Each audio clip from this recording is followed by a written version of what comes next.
Welcome to Charlie India Talk Sports, Episode 8. Who'd have thought we'd have knocked out this many by now? I'm sure, of course, you know by now I'm your host, Charlie India. Thank you for watching. I really do appreciate it. Had some technical difficulties going on here. This is actually the second time I'm going to be recording this show.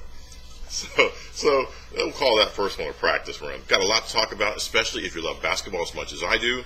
We may finally get to go into some kickboxing and UFC, and who knows, maybe even to get some of the fallout from Deflategate. Okay, we're not talking Deflategate yet. Are you tired of hearing about that as I am? Let's go see what's going on out there. First off, I'd like to respond to a friend of the show who was nice, who watches every one of these episodes and is nice enough to respond to them. And his response to the last episode, I was talking about the Mayweather-Pacquiao fight, and he says, "Charlie, don't give up on boxing." I'm going to tell you, I love boxing. I love MMA. I love any of the other sports like that, and I'm not going to give up on boxing. I am, however, giving up on Mayweather and Pacquiao because I told you that before. But I assure you, I love a good boxing match. I love a good fight. The problem with that last one was it was neither. So I didn't get to see a good fight. I didn't get to see a good match. So that's all I was bitching about. That was for that one particular match. Still love boxing. I'm a big fan. Okay, here we go. At the time that I'm recording this, for the second time, the second round of the NBA playoffs are over, and the Final Four has begun. Like I said last time, I've never seen a playoff season like this in all the years of watching sports. It's been spectacular. There have been close games, buzzer beaters, home court losses, guys getting injured, guys coming back from injuries. It just has it all. This is the thing. I love this. When last we were talking, Cleveland and Chicago were battling with the Bulls just having taken a 2-1 lead, with Derrick Rose dropping 30 on Cleveland and hitting the game-winning three-pointer with seconds left in the game at home. So with Game 4 still in Chicago, LeBron James, who is shooting horribly in this playoff series, told his coach, with just a few seconds left in the game, the coach drew up a play, and LeBron said, "Look, that's cute, but we're going to do this. Just get out of my way and let me win the game." And everybody got out of the way, and LeBron won the game. He rose up, knocked down the game winner to give Cleveland an 86-84 win and to tie that series at 2. So now it's home court, back to Cleveland.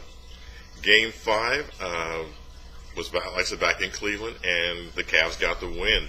For the first time in a long time, it was a game where LeBron just said, "Look, guys, I'm taking over this thing, and it's going to be my game from beginning to end." Now, to their credit, Atlanta made a surge in the fourth and made it close, but it was way too much of the big two. Kyrie Irving played well as well, or played strong as well, and LeBron just ate him up. Derrick Rose scored 12. Derrick Rose scored 12 points in the first quarter of the game, and then for the rest of the game, scored 4 more points than a dead guy. I don't know what happened. Cleveland gets the win, leads the series 3-2. They head back to Chicago. Now that set up, again, this is the part of sports I love. This set up the scenario that I love. Playing at home, back against the wall. Win or go home for the Bulls. Here it is. Show me something. Show me what you got. This is what sports is about. All the Bulls showed me and showed the world was how to lose a closeout game by over 20 points on your home court. LeBron only had 15 points. Kyrie Irving didn't even play most of the second half because he was injured. And you lose a closeout game by 21 at home. Come on, Chicago. Show me something. That was ridiculous. So, Cleveland advances. Chicago's wasted another Derrick Rose years, and although Derrick is young, as injury prone as he is, this brother's not going to be playing when he's 38 or 35. So you've got to get some of these wins in. If you're going to get with Derrick Rose, you've got to get him in now. And Chicago has wasted another one of those years. Looking back at the Atlanta-Washington series, the Hawks had just won Game 2 on their home court after obviously losing Game 1 to the underdog Washington. John Wall, the best player for the Wizards, yes, Ron, they're called the Wizards, was out with 5 broken bones in his hand, and this thing was all up for grabs. And trust me, from Game 2 on, this became one of the best series ever in the history of the NBA. Game 3 had the Wizards out to a 21-point lead and playing blowout basketball with less than 10 minutes left in the game. Then the Hawks showed some heart. Finally, I've been asking for them to show me some heart, and they did. They came all the way back as a 3-pointer by Mike Muscala tied the game from 21 points down with 14 seconds left. Then Washington gets the ball to Paul Pierce, and in the words of Mark Jackson, I wish I had said this myself, but I didn't. In the words of Mark Jackson, there goes that man. He throws up a double coverage, falling away, no time left on the clock, off the backboard, 21-foot shot that swishes through the net and gives the Wizard a 2-1 lead in the series. It was spectacular. Game 4 was the first time in the series that Atlanta looked like the number 1 seed. They had come back in Game 3. Now they're looking sharp in Game 4. So I'm thinking, okay, finally, we're going to see why these guys are as good as they are. But even with their offense clicking, their defense playing pretty well, they were one Paul Pierce missed 3-point shot with 9 seconds left in the game away from a tie ball game. It's just that good of a series. It was a great game and a road win for the Hawks, which is important in NBA, in not only in NBA but in any playoff series. But the Hawks got a road win, and now they have the series tied at 2. Game 5 of the Washington-Atlanta series was one for the ages, if you like, close, up and down, lead-changing hands, buzzer-beater kind of games. And if you don't, go with soccer. In the fourth quarter, the Hawks go 7 minutes without a basket and then turn around and rip off 14 straight points to take the lead. Then Paul, there goes that man Pierce, hits a 3-pointer with 8.3 seconds left to give the Wizards a 1-point lead, 81-80. On the next play, the Hawks run the play. They miss the shot. But Al Horford fights and grabs and gets all this and grabs the offensive rebound, drops it in through the hoop. 1.8 seconds left. Atlanta has a lead, 82-81. The Wizards miss their next shot, which was just a throw-up shot, and the game was over. Again, the winning basket scored with 1.8 seconds left in the game. Another 1-point win, and a 3-2 lead in the series for the Hawks. Just when you thought the series couldn't get better, it did. There's no need for a lot of blah blah, about the whole game, because the whole game boiled down to one play, the last play. With the Wizards down by 3 and 6 seconds left in the clock, there goes that man, Paul Pierce, got the ball, stumbles around, rose up, swishes the game-tying 3-point shot, the thing going into overtime. The place is going wild. The fans are going nuts. Both benches are sitting around planning what they're going to do in overtime. And we're going to go to football for a minute, because there's a phrase in football called upon further review. They did it. The referees took a look at the game, at the clock and the film, and found out that the ball wasn't even in his hand. It was on Paul Pierce's fingertips as the clock ran out. So the shot didn't count. It was heartbreaking for those folks. But and so Atlanta gets the win, and Atlanta advances, and the Wizards, they're done. But what a great series this was. The Hawks win 3 in a row after being down 2-1, and finally showed me that they had some heart. I've been asking for it, and they came through. I got nothing to say. I got to tell you these scores, because this is how good this series was. The scores of the games were 104-98, 106-90. Okay, so those are the first 2 games. Listen to the rest.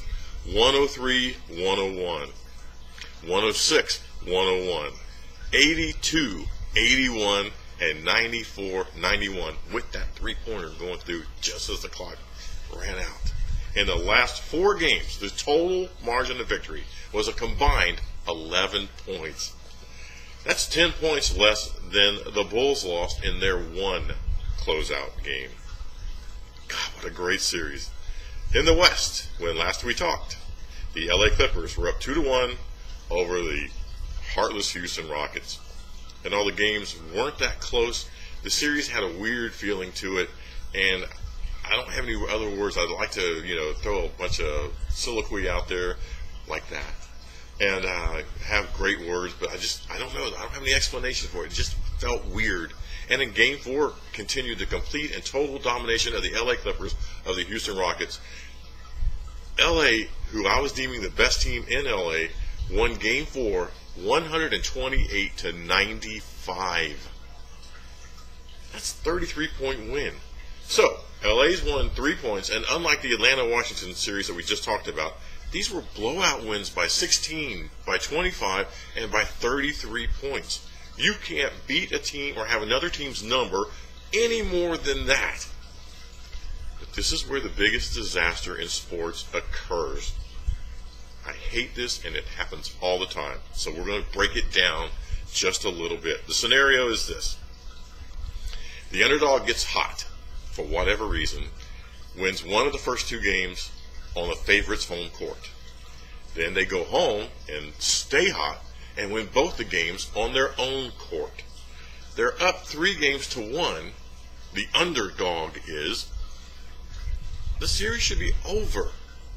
But instead, something odd happens, and I've seen it way too many times, and the thing I don't understand is, if I see it, if I know what's going on, why don't the guys in the game know it, or do they know it and there's just nothing that they can do about it? They fall into a trap. The trap is this. I just described the playoff series worked 2 games on the favorite's court, 2 games on the underdog's court, and then 1-1-1, so that the favorite gets 4 games on their court. All right? And here comes the trap. I've seen it over and over. And here's the trap is this. The underdog, like we said, one game on the favorites court, and won both of them at home. Now they're up 3-1. They go back to the favorites court. Okay? But the mentality of the underdog is, instead of we're still the underdog and we have to fight and we have to win and we have to go in there and beat these guys and get this thing closed out, it's, well, Game 5 is not that big of a deal because, if we lose Game 5, we can come back and play our home court and win Game 6. And we'll... Don't think like that. If you have the shovel, if you have the favorite team down, bury them. Put them away.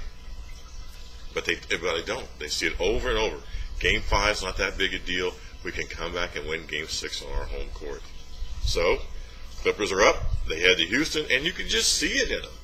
No heart, no focus, no pressure, no desire to close out the thing, because they know that if they lose, they can go back home.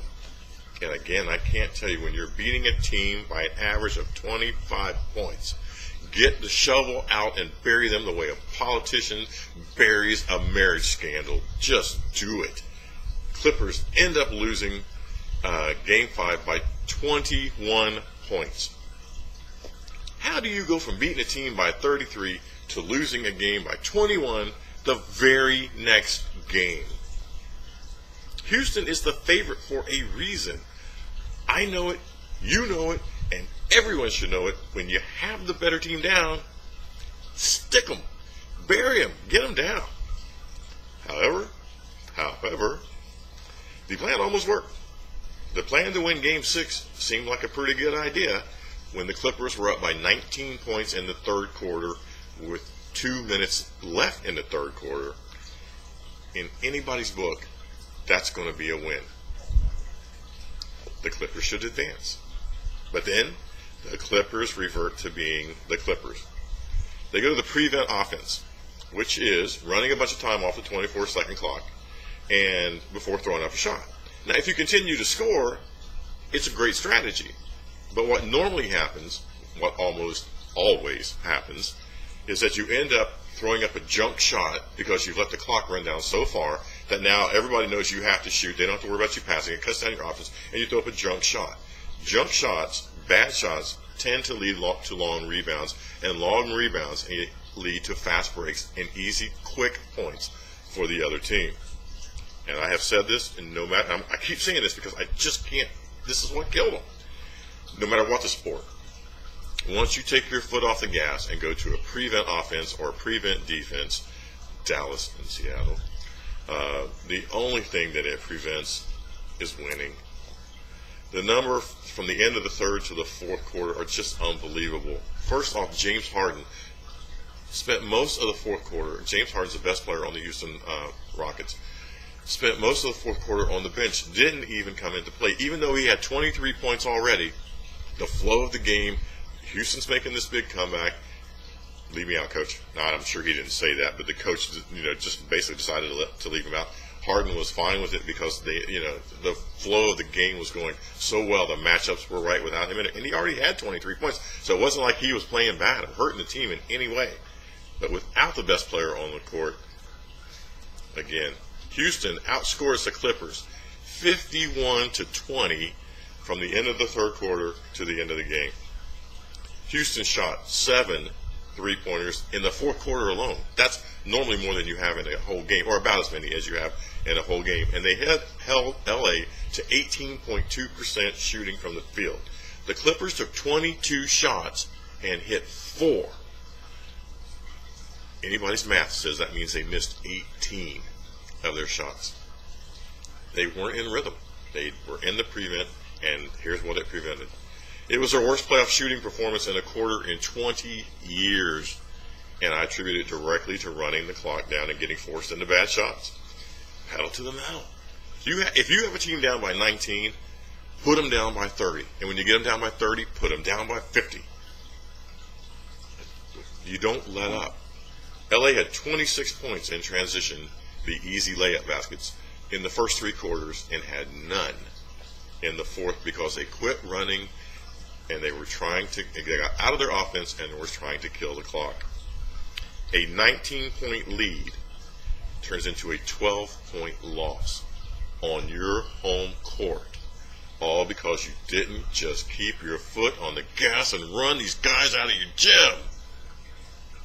Once momentum is gone, and momentum is weird anyway, but once momentum is gone, it's hard to get back. That's why you never give momentum up on purpose.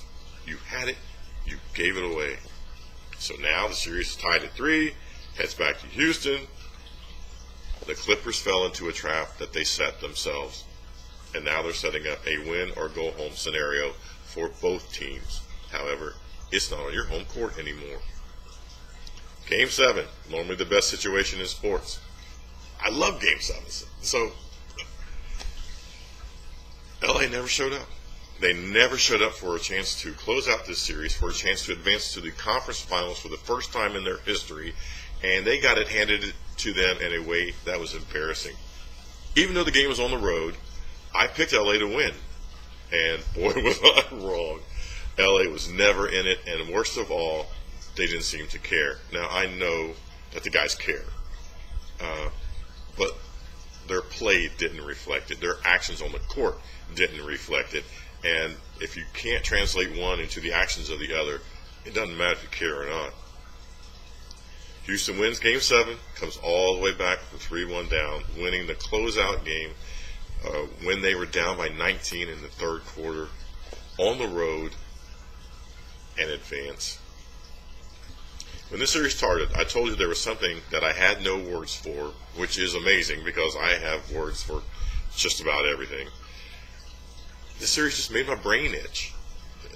LA has all the talent and all the coaching in the world to win, but there's just something about them that prevents them from making it happen, and it prevented it making it happen this time in epic fashion. I am also, believe it or not afraid to admit when I'm wrong, because it happens a lot. Like the original Washington Bullet, I cannot tell a lie. They got me. I bought in. I jumped on the LA Clipper bandwagon. LA, you're still the best team in LA. Make the playoffs, Lakers, and we'll talk. LA beat the Spurs. We're crushing Houston by 25 points a game.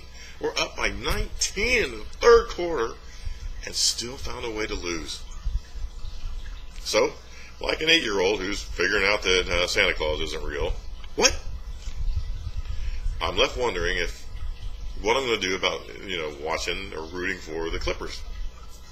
I don't know. Is this a team that I can have any faith in? Because I want to pick them up. I like the style of play. I like Chris Paul. I like Doc Rivers. I like Blake Griffin. But I don't know. They let me down so much this year that I don't know if they come back from this. But anyway, we'll see. The question I have for you is this. Was this the most epic fail in sports? Was this the biggest collapse in sports history? You tell me. Charlie.india@yahoo.com. If you can think of another one, other than, don't get off freaky baseball guys with the Yankees and Red Sox fiasco in 2004, I believe. Other than that, was this the biggest giveaway of all time?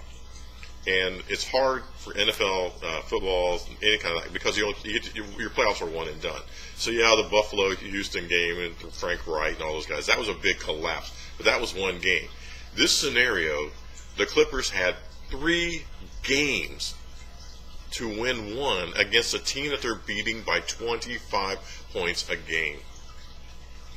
And they can't get it done. So, if that's is that the biggest one? Do you know of another? Do you know of more? Enlighten me. Teach me something, which is pretty easy to do. Well, it's not easy to do. It's just because I have so much to learn. All right, here we go. Last series, the team with the best record in the league and the reigning MVP in Steph Curry. The last time we talked was tied 1-1 with the Memphis Grizzlies with a stunning loss in Golden State's gym or arena. Because at that point, with that game, Golden State had only lost 3 games all year at home. Memphis put it to Golden State in epic fashion in Tennessee. They beat them solid. And finally, which is what I like to see, finally there's a test for the very young, very talented Golden State Warriors. They've cruised through the regular season. They've cruised through the playoffs so far. But now they're down 2-1. Their backs aren't necessarily against the wall, but it is a little bit of adversity. And I wanted to see how this young, talented team was going to respond. Yeah, I'd love to freak out and go all John Madden, boom, there he goes on you, but wow. Golden State just got their heads out of their butts, and they just won the next 3 games in blowouts. And 2 of those 3 games were in Memphis. And wow, they really showed that they can play ball. Series never seemed in doubt, never was really worried. But there were some good takeaways from this series, even though it went 6 and most of the games weren't that good. One, Golden State responded like champions when they were down. That's what I like to see. And they stepped up and did it. Another thing, Memphis is a much better team than I thought. And if they're able to keep this team together, they'll be a force to deal with for the next several years. If they can keep Gasol, Conley, and the rest of the gang together, they may be a team to watch if you're bored with the Lakers, the Spurs, the Mavericks. And if you're not bored with the Lakers by now, another takeaway, if you're bored with the Lakers, Spurs, Mavericks, the Golden State Warriors are a very, very good team. They're young, they're fast, they're the top scoring team in the league, but not only that, they're the overall ranked 2nd in team defense. I have finally gotten to see Stephen Curry play on a regular basis, and I'll tell you what, this kid might end up being the best shooter to ever play the game, and that's with much respect to Larry Bird and Reggie Clark Miller. Most of the time, when a three-pointer shoots a shot, you're excited when he makes it. I am now to a point watching Steph Curry play that I am more stunned when he misses than I am excited when he makes the shot. It truly surprises me when this kid misses. He's that good. Although I still am on record, you guys are the record, as saying the MVP should be LeBron, and I'll give you Miami, Cleveland, Cleveland, Miami, LeBron. As the reason why Stephen is I got no problem with him having the MVP honors at all. He will not rival Anthony Davis. I don't believe, this is my opinion, rival Anthony Davis in the future conversations about who's going to be the best ever to play the game. But he is already in the running for the best shooter and is a great player on a great team. So watch these guys. Both of these teams, Golden State and Memphis, are bringing new blood into the league and making it interesting. The teams in the East, that don't have LeBron on them, something will happen because you got to stop these sub 500 playoff runs. And so we got teams that are coming out of the West that's making this thing interesting, and the East needs to catch up because the torch is being passed, and I think a new era of phenomenal teams and players are in place to take the league to even higher grounds than the Bill Russell Celtics, the Larry Bird Celtics, the Michael Jordan Bulls, the Kobe Shaq Lakers, and even my personal favorites, the Magic-led Lakers. Things are in place for great things to come. The rest of y'all need to catch up. Quick thought, since I mentioned my Magic-led Lakers. Although Magic had Kareem, and how in the world, I love Kareem, leading scorer of all time, just phenomenal. I'm not saying I would trade that for anything, but just a question, something to think about. How many championships do you think Shaq would have if he got to play with Magic, the greatest 6'9" point guard basketball player? Yes, I said it again. Magic's best player ever. How many championships do you think Shaq would have if he had gotten to play with Magic? How cool would that have been? And before you get all freaky about this Michael Jordan stuff, let's just run, and again, just off the top of my head, numbers. Michael, yes, won 6 championships. Every time that he went to the finals, Michael won. 6 for 6. Magic has 5, but he was able to get his team to the finals 9 times. So, Magic goes to the finals 9 times and wins 5, and Be Like Mike can only manage to get his team to the finals 6 times. See, you think like this, the Charlie India style, and numbers can kind of mess you up just a little bit. All right, so that puts our Final Four being Cleveland against Atlanta in the East and Golden State versus Houston in the West. It's easy for me to pick Cleveland and Golden State to win these series, which I picked before the series started, and they're pretty much going that way. The conference finals have already started, and we'll talk about them on the next show, because right now, not only am I running out of time, but they're just not as good as the series that we've already watched. Atlanta, Washington, Clippers, San Antonio, just great buzzer and beat, just all phenomenal series. All right, these series have been so good this year that even though I know who wins, I would still watch. I never watch games. I'll watch a movie twice maybe, but a game that you already know who wins, I don't watch. So but I would do these. They've been that good. All right, we're going to change gears a little bit, just so it's not a total basketball show. I told an old friend of mine from college, which I think is amazing, not only that I have friends, but that you can just throw a name out on Facebook and a whole profile comes up of a person you haven't talked to in 25 years, and it's all out there. So I told my buddy from college that I would discuss the sport of kings, which he thinks is tennis, when the time is right. All right. No surprise, I don't watch much tennis anymore. At one point back in the Stone Age when TVs were black and white and everything, I was all into it. Connors, McEnroe, Bjorn Borg, Don Seville Nastasi, a little bit of Arthur Ashe at the end of his career. It was fun to watch. It was drama. You never knew what was going to happen. And it was a great time in sports. But since then, I've kind of lost interest. I know Federer and the other guy, Nadal. I couldn't name another tennis player right now, and just a couple of the women I barely know. But like with any sport, even if I have just a mild interest in it, I will watch or at least pay attention to the major events. Like each sport has usually 3 or 4 majors. I will watch those and pay attention to those. The French Open is one such event. It's going on right now. Plus, I just like saying Roland Garros. I humor easily. For the sake of the show, we're going to call my buddy Tango, and he is directly responsible for and is the reason I don't play tennis and haven't played tennis in a long, long time. I played and still play to this day racquetball, and I love the speed, the power, the pace of the game, the strategy, the angles, and all that kind of stuff. And Tango came along. We were roommates in college, and was a great tennis player. One of those guys that actually looks good when he wears the visor and the short. I hate those guys. I was giving him crap about how slow tennis is, because on TV it looks like swat. Oh yeah, that one got by me. All right, yeah, okay.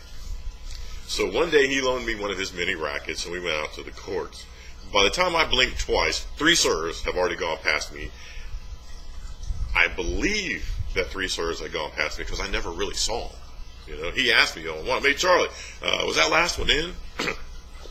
I said, Tango, I don't know, brother, but it sounded a little outside to me.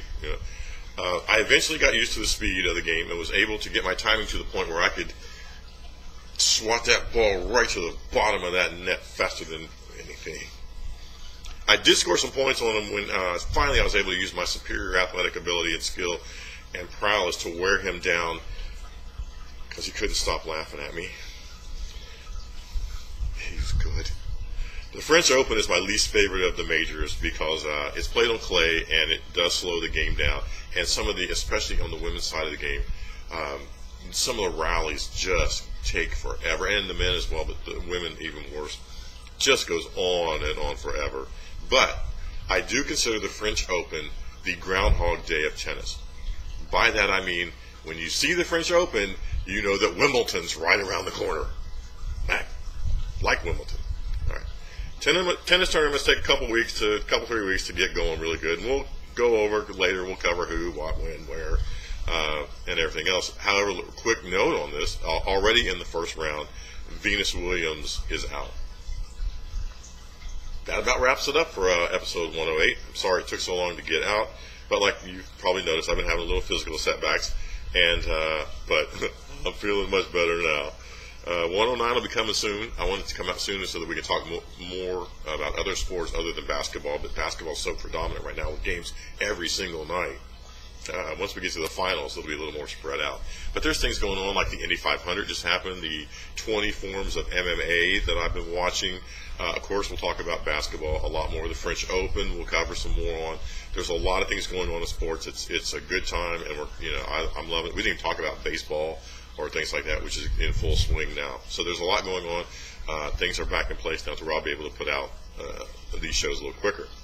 Thank you again for watching. I really do appreciate it. As always, you can contact me at charlie.india. I think it should be over here. charlie.india@yahoo.com. Or you can just leave a note on the YouTube page that you're watching now.